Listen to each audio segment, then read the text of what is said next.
नमस्कार। आज हम बात करने वाले हैं एक ऐसे देश की जिसने सचमुच दुनिया का नक्शा ही बदल कर रख दिया। जी हाँ, हम बात कर रहे हैं अमेरिका की। तो चलिए इस सफर को शुरू करते हैं एक बहुत ही अहम सवाल के साथ। आखिर ऐसा क्या होता है कि कोई देश एक सुपर पावर बन जाता है? हम इसी सवाल का जवाब ढूंढने की कोशिश करेंगे इस कहानी के जरिए।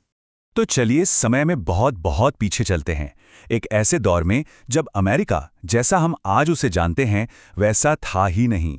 जरा सोचिए, एक ऐसी जमीन के बारे में जहां ना तो आज की तरह शहरों का कोई शोरगुल था, ना कोई आसमान छूती इमारतें। ये एक बहुत बड़ा, एकदम अनछुआ महाद्वीप था। यहां सिर्फ जंगल थे, नदियां थीं और हर तरफ बस प्रकृति का राज था।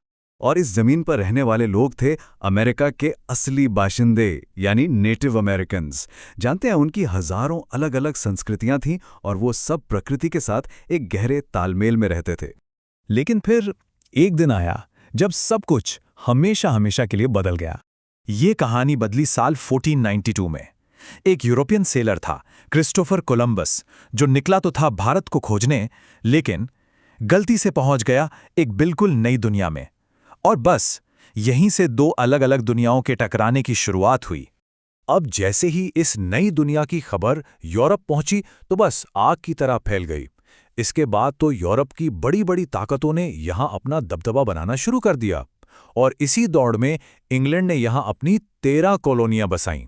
लोग आकर यहां बस तो गए, पर वो आज़ाद नहीं थे। ब्रिटिश हुकूमत उन पर भारी भड़कम टैक्स लगा रही थी, लेकिन सरकार में उनकी कोई सुनवाई नहीं थी, कोई आवाज नहीं थी। और यही नाइंसाफी थी जिसके खिलाफ लोगों का गुस्सा धीरे धीरे बढ़ता ही जा रहा था। और यही बढ़ता हुआ गुस्सा आखिर में एक क्रांति में बदल गया। आज़ादी की इस लड़ाई को जो लीड कर रहे थे वो थे एक बहुत मजबूत लीडर, जॉर्ज वॉशिंगटन। बहुत लड़ाइयां हुईं, गोलियां चलीं और फिर आखिरकार साल 1776 में अमेरिका ने दुनिया के सामने ऐलान कर दिया, वी आर फ्री, हम आज़ाद हैं। लेकिन क्या आज़ादी मिल जाना ही सब कुछ था? नहीं, कहानी यहां खत्म नहीं हुई थी। एक बड़ा सवाल अभी भी बाकी था। क्या ये नया देश सच में एक था?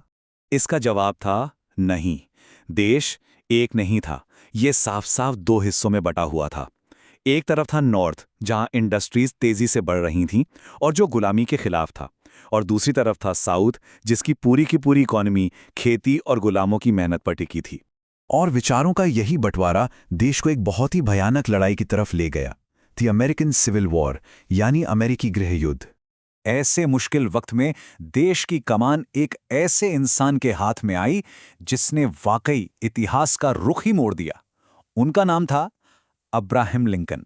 लिंकन ने न सिर्फ गुलामी जैसी अमानवीय प्रथा का अंत किया, बल्कि इस टूटे हुए देश को फिर से एक धागे में पिरो दिया। सिविल वॉर के बाद अमेरिका ने बहुत तेजी से तरक्की की और फिर आई 20वीं सदी, जब दुनिया ने 2 वर्ल्ड वॉर देखे। इन दोनों ही जंगों के बाद अमेरिका दुनिया की सबसे बड़ी इकोनॉमिक और मिलिट्री सुपर पावर बनकर सामने आया। और फिर वो साल आया जिसने दुनिया को हैरान कर दिया, 1969। एक ऐसा पल जब इंसान ने अपनी हिम्मत और साइंस के दम पर आसमान की हदों को भी पार कर लिया। ये पल था अपोलो 11 मून लैंडिंग का।